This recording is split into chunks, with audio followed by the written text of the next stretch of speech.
Hi, my name is Diane Prouty, and I'm making a series of videos that talk about things in my life, coping with the isolation of COVID, dipping my toes in the cold pool, deep pool of online dating as a almost 70-year-old grandma of 10, my struggles with ADHD, my weight,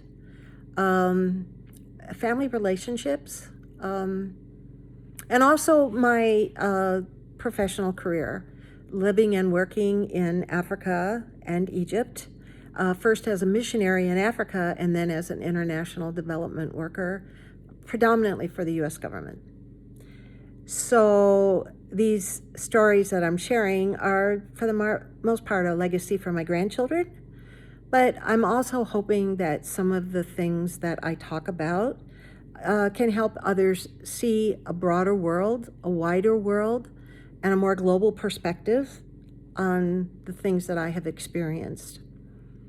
So the story I'm going to talk to you about today is about some of the unhappy things that happen living in a developing country.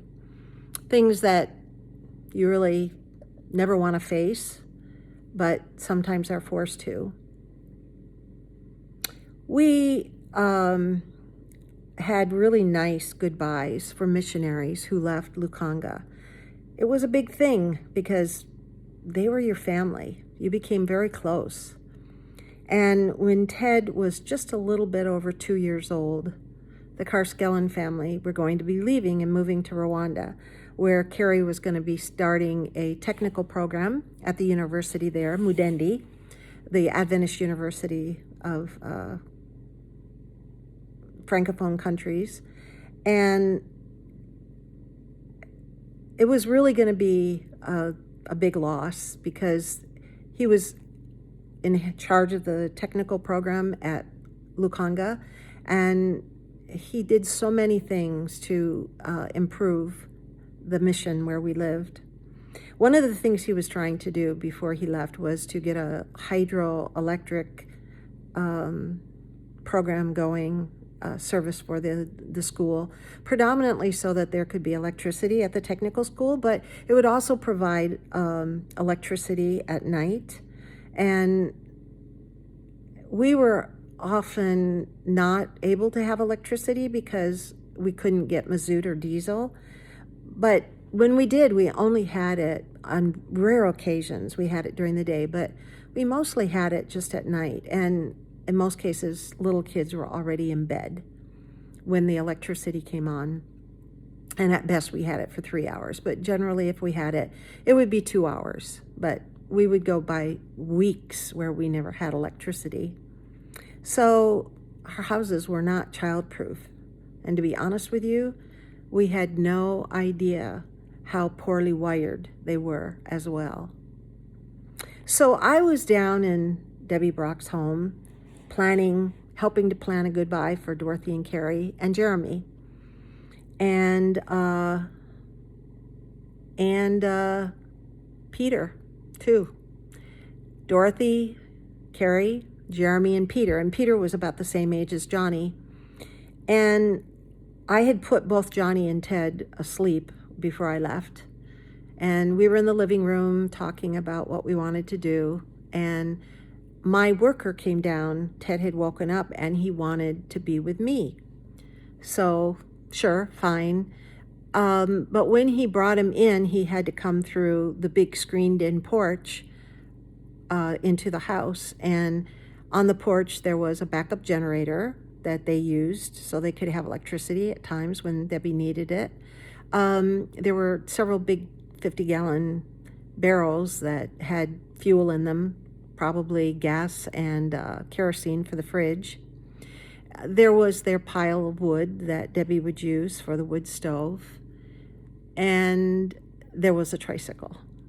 And when Ted saw the tricycle, he wanted to ride it.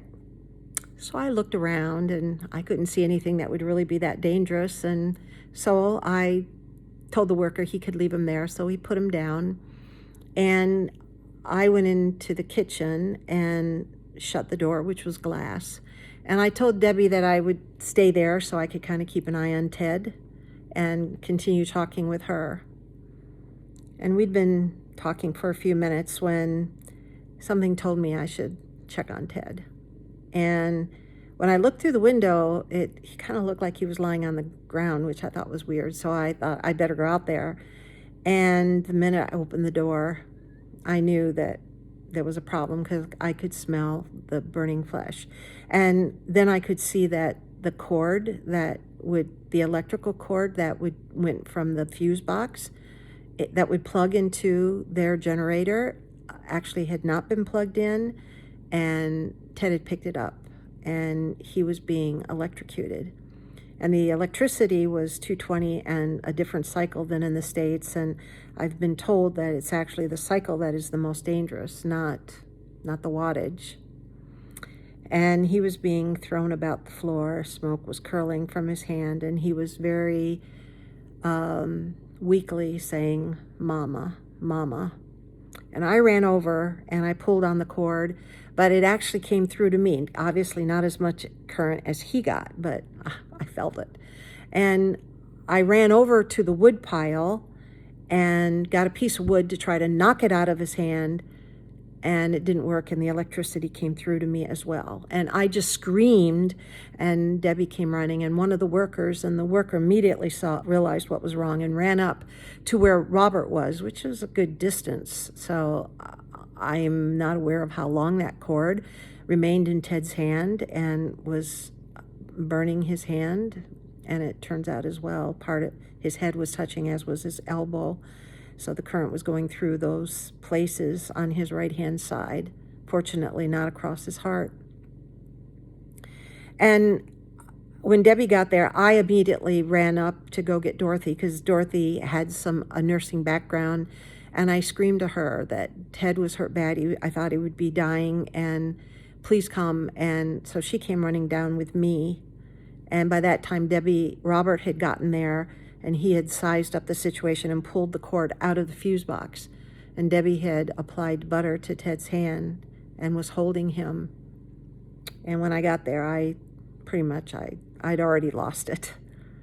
And Robert knew that we needed to get him medical help, and the closest and best medical help was to take him down to the Catholics where Conchita was, and I was just crying hysterically. And Dorothy accompanied Robert to the Catholic mission, and Carrie, Dorothy's husband, Bob wasn't there. He had gone down to the Strip to take somebody there, and the pilot from Lubumbashi, so they could fly back.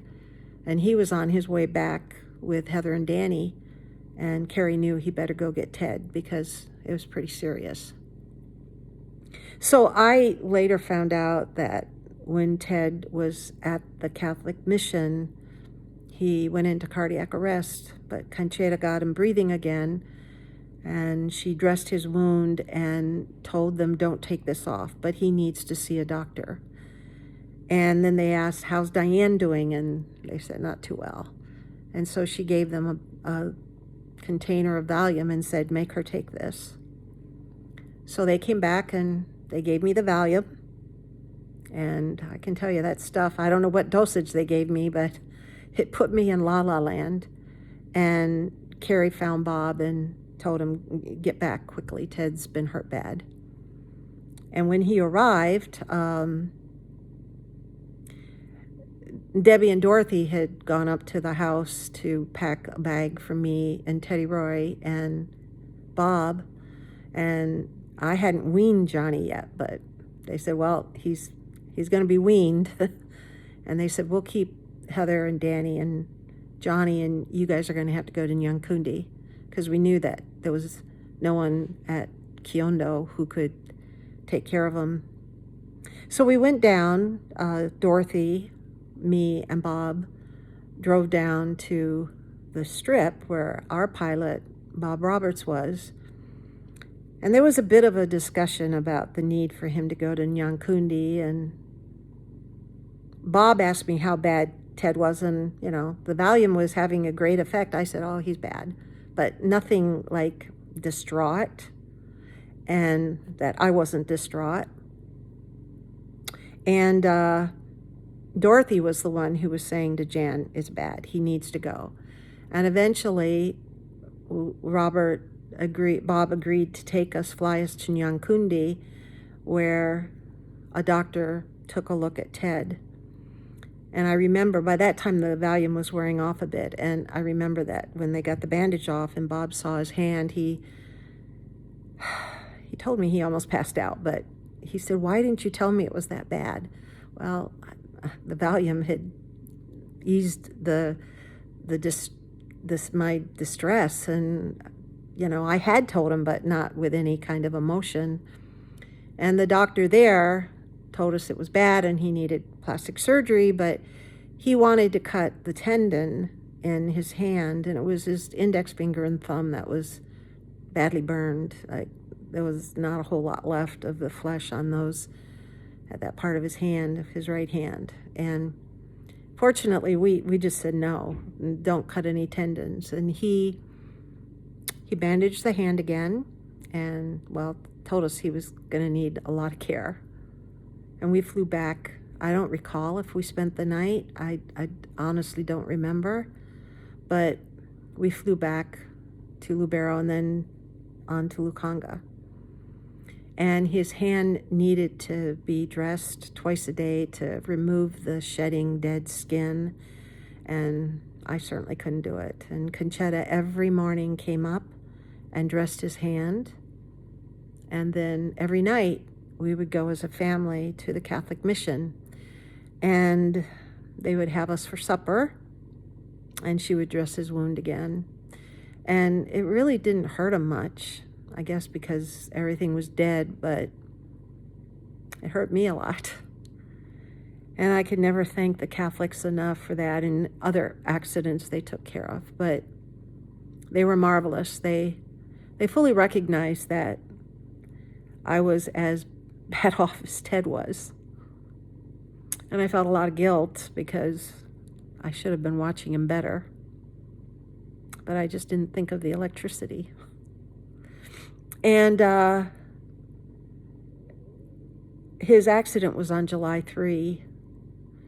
And Conchetta did that for weeks. And it was finally near the end of September when she told us she didn't think things were going well. He needed to see the doctor again. And by that time, Dr. Nunes, who was the primary doctor at Kiondo, had returned from the States, where she had actually done a residency in plastic surgery.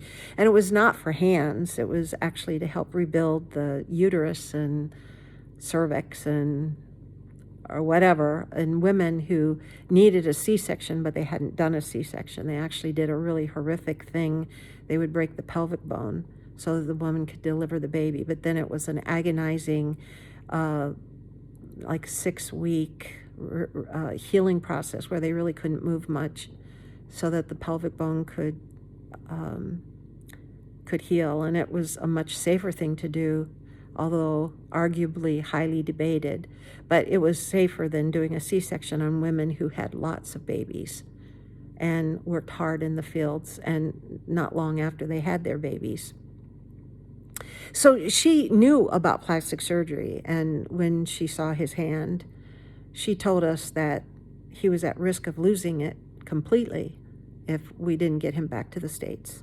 By that time, his hand had kind of doubled up into a ball, and at least the middle finger, index finger, and thumb.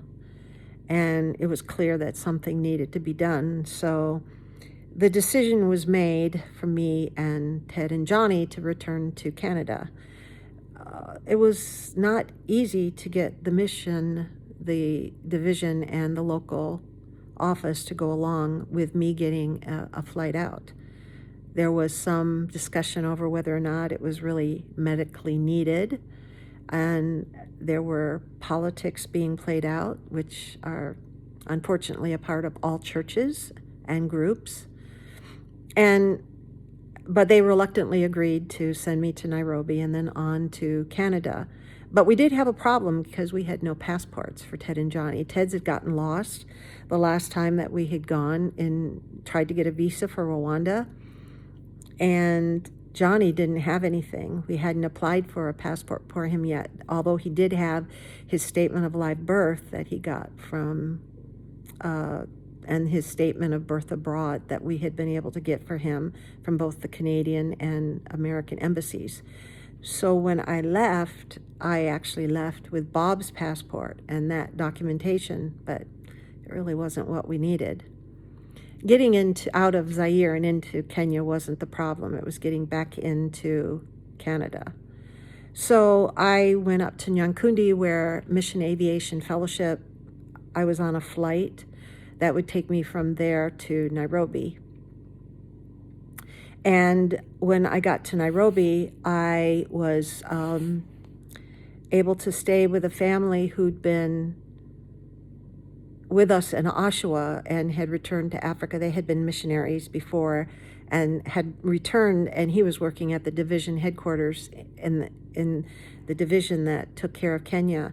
And his wife had worked with Bob. She had been one of the teacher.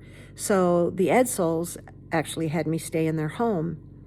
And when I arrived and they looked at his hand, he said, you can't wait. My flight was in 4 days. He said, you can't wait for 4 days. He needs to get back to Canada. And he said, we'll get a new ticket and get you on a flight tonight. And they also let me call my in-laws so that they could learn that Ted had been hurt bad. Until that point, nobody knew.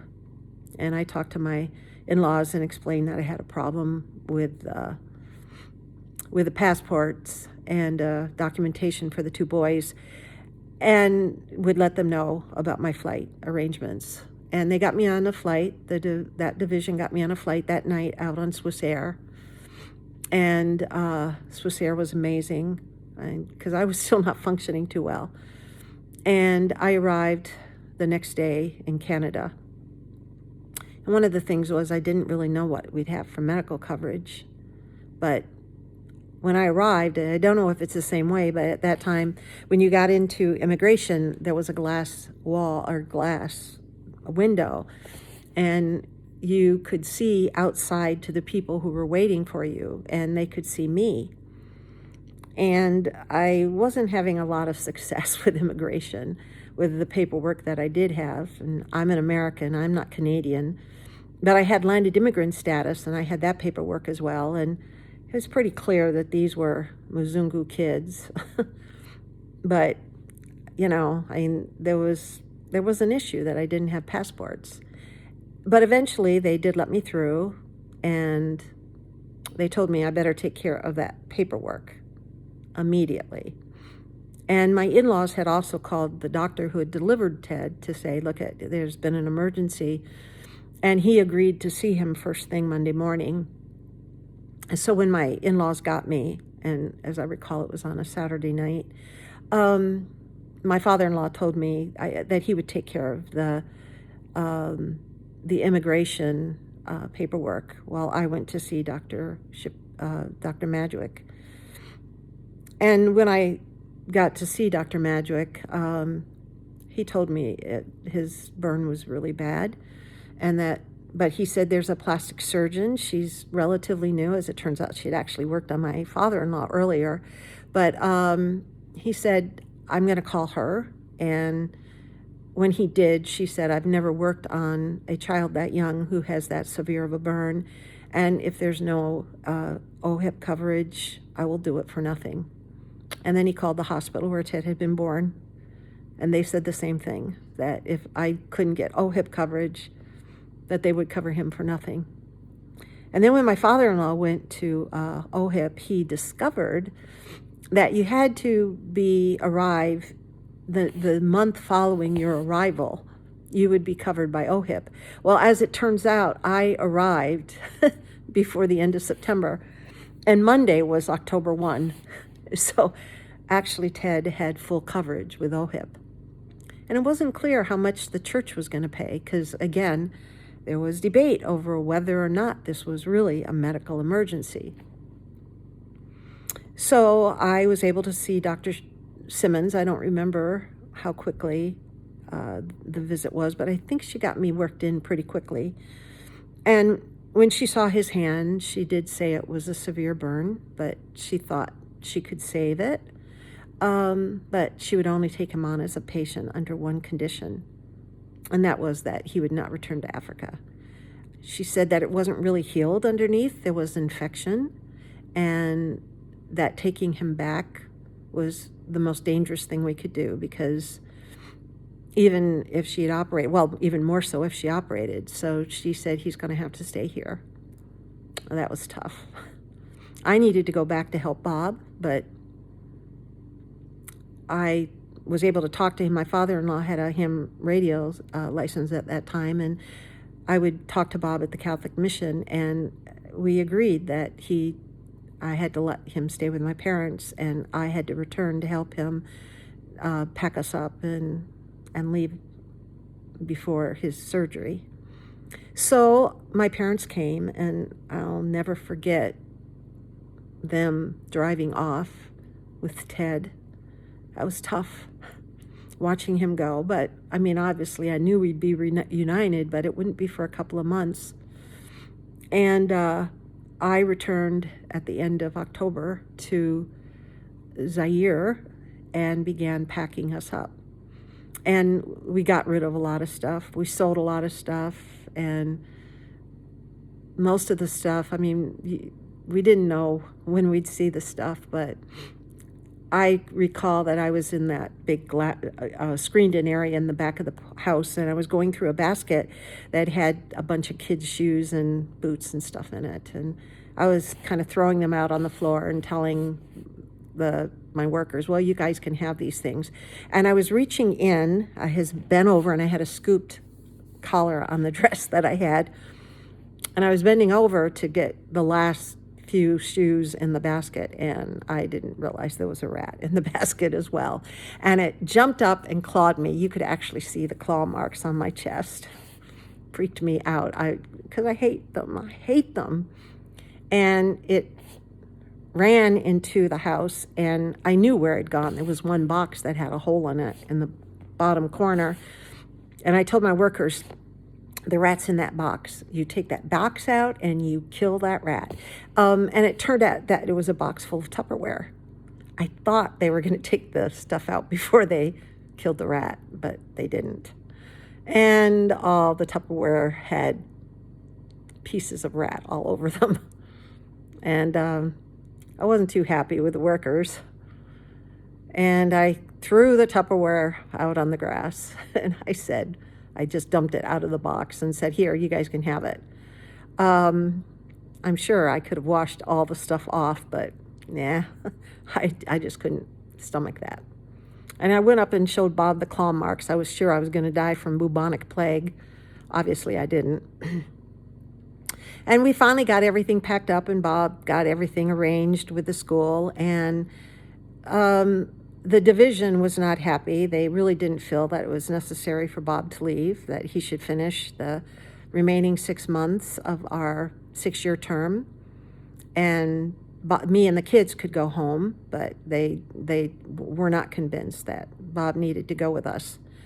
And we got back and arrived in Canada, and my parents brought Teddy Roy back. And he was so excited to see everybody, except me. It was about a week before he would come to me, and that hurt, but I understood why. But eventually he did come, and I've talked to him about that, and he's got some pretty vivid memories of his accident and everything that happened. And then Dr. Simmons did the first surgery before Christmas. And his hand was put in what's called a whopper. She had to sew fingers together so that at some point she could slice off part of the flesh from one finger to give flesh to the other fingers. And she took the skin that he needed from the groin, because that was the right texture of the skin, and it had folds in it, and that was going to be the skin that he had on his hand. And when we returned in February, she was going to remove the bandage, and we would see the reconstructed hand. And I can remember sitting in the waiting room looking at pictures of reconstruction, and I was looking at particularly women who had had their faces just totally disfigured, and just incredible reconstruction. And I was just really, really optimistic that it would be great. And when she took the bandages off, I was not prepared for what was not really that great. And I started crying. And she said to me, I said, those faces were amazing. And she said, yeah, it's easy to reconstruct a face. A hand is one of the most difficult things because it has to be able to move in multiple ways. And she told me function is more important than appearance. And she did a test with, it looked like actually, I can't think of the compass.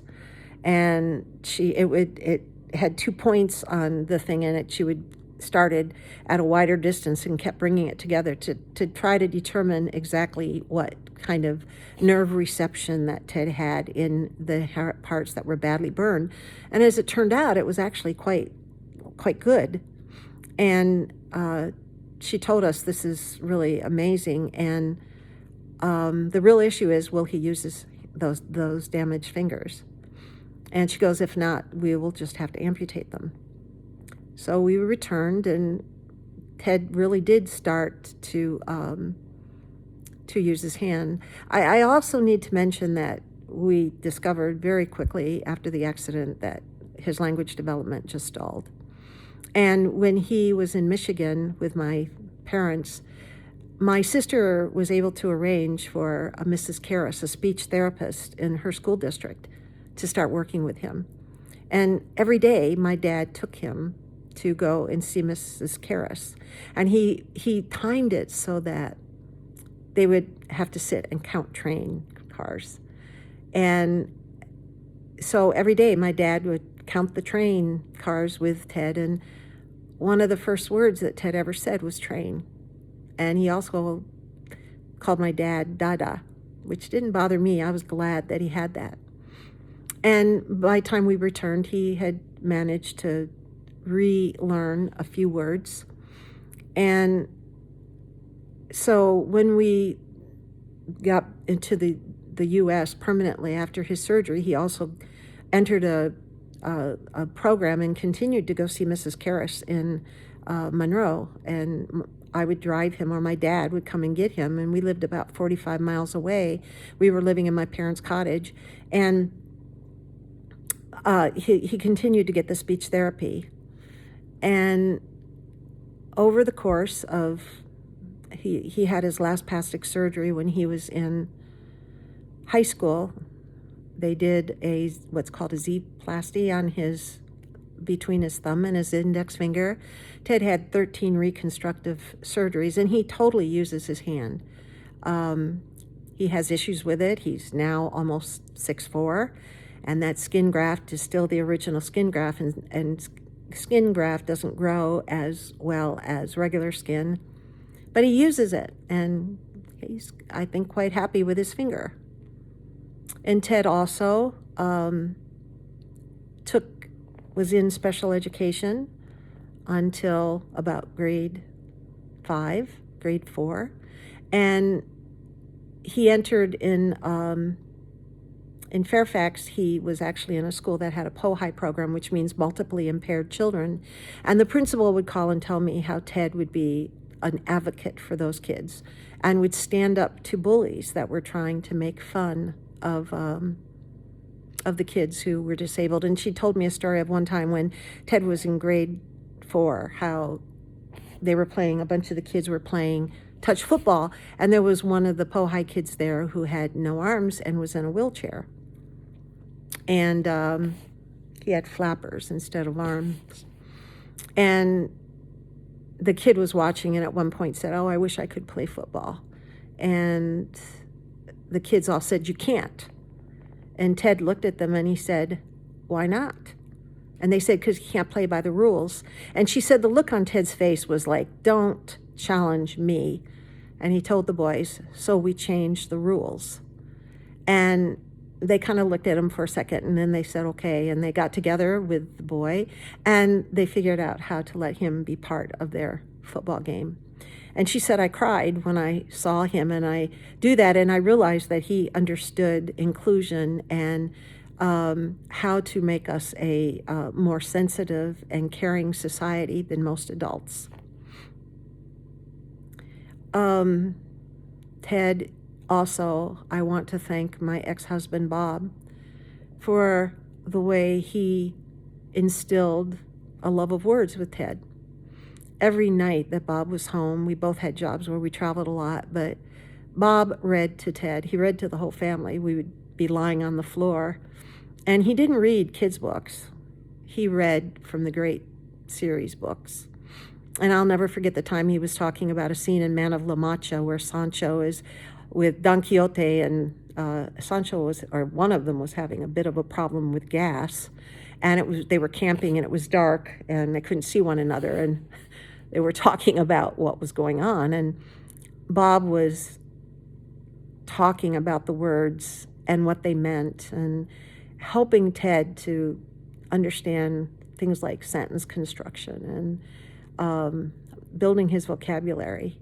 And his dad was immeasurably important in helping Ted to become verbal and become a lover of words.